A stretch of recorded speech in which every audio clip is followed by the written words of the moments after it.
Hey folks, today we're talking about donor advised funds. If you're thinking about making charitable donations or aspirations to leave some money, this might be for you. I'm Rob Tatro from robtatro.com, head of the Tatro Wealth Advisory Group here at Canaccord Genuity Wealth Management. It brings me great joy to be here today to talk to you guys about donor advised funds.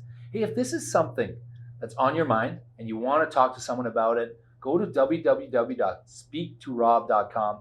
We'd be happy to book a no obligation consultation. To my left, you're right, I have none other than Adam Buss, Wealth and Estate Planning Specialist here at Canaccord Genuity Wealth Management. Thanks for being here today, Adam. Thanks for having me back, Rob. Yes, hey, if you want to keep coming back, we'll keep putting you on the show, Adam. Sounds good. Awesome to have you on here. So, donor advised funds. Tell me when anyone would want to use one of these, and how do they work?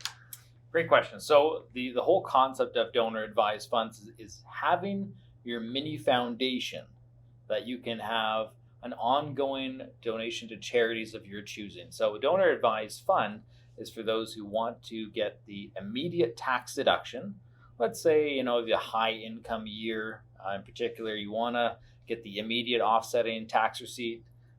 Let's say use $500,000, for example. You want to put $500,000 in, get the immediate tax receipt today, but you don't want to give that full amount to charity right away. So you get the benefit of getting the immediate tax deduction, but then you can choose as to when you're going to give it to charity over time. So that can create a lasting legacy or an endowment that you want to give to charities of your choosing as time goes on. Oh, that's really neat. So obviously a big income year would be one. So potentially Perfect, a year yeah. you sell a business maybe? Sell a business, sell maybe a rental property, sell a cottage. Piece of farmland,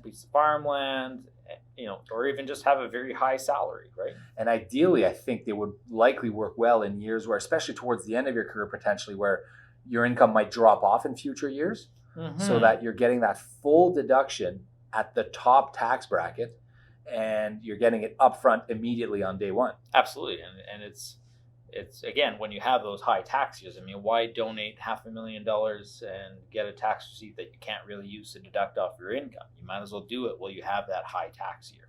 Now tell me about the payout policy or the payout structure for donor advised funds. Are they kind of comparable to family foundations? Would it be like 3.5% or 4%, something like that? So that's the typical. If you have your own private foundation, it's really the same for donor advised funds, but we work with our partner companies who kind of run the management behind the scenes, the administrative duties of a donor advised funds, and they have that percentage obligation amongst all of the different accounts that are under their umbrella.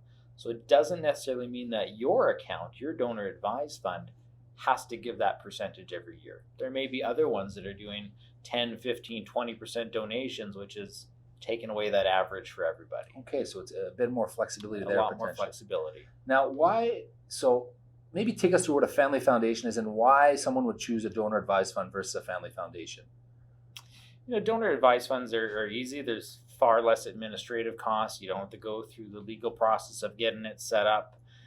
It's easy, lower fees, less ongoing maintenance. The nice part is you can still keep the funds invested as to how you choose. With your favorite investment advisor, Rob Tatro, you can continue to keep those funds invested. So it's just continuing to grow and have more money down the road that you can give to charity. Okay.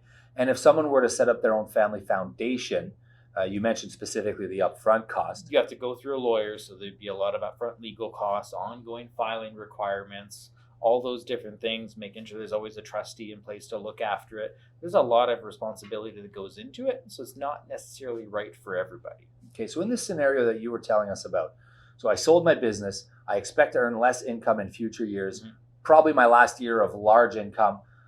I'm a charitable person, I'm a philanthropist, I'd like to donate. So let's say I wanted to donate, $20,000 per year in perpetuity. That would likely be somewhere around the $500,000 mark. So you could put the money today. So I write a check effectively, or I transfer funds to the donor advised fund today. I get the complete deduction in this calendar year. And then annually on a go forward basis, I can then donate, call it $20,000, but a number around there.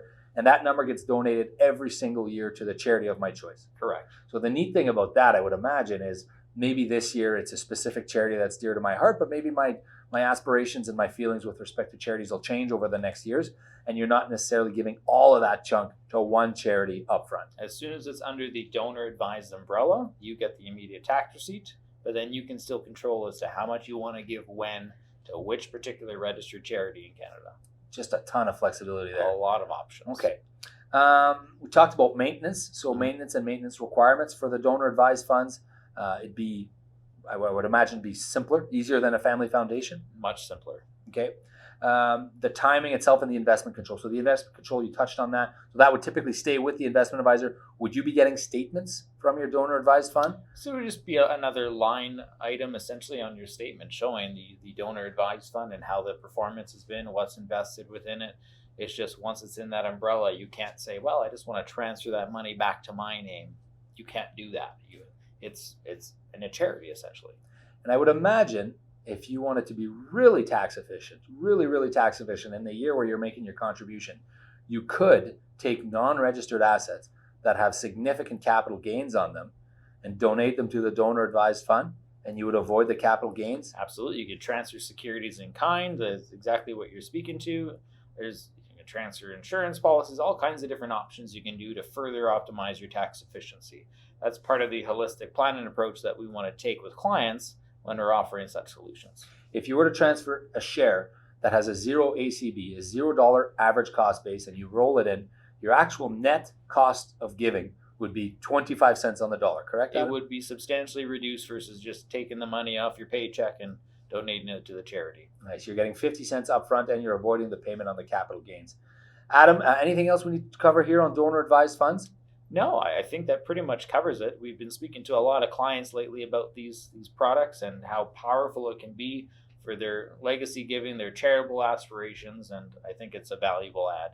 I think it's really remarkable how much our standard of living has increased, that now these have become more and more common. People are like the emergence of the wealth in the middle class in Canada is really remarkable, that these are now kind of top line tools that people are using on a day-to-day basis.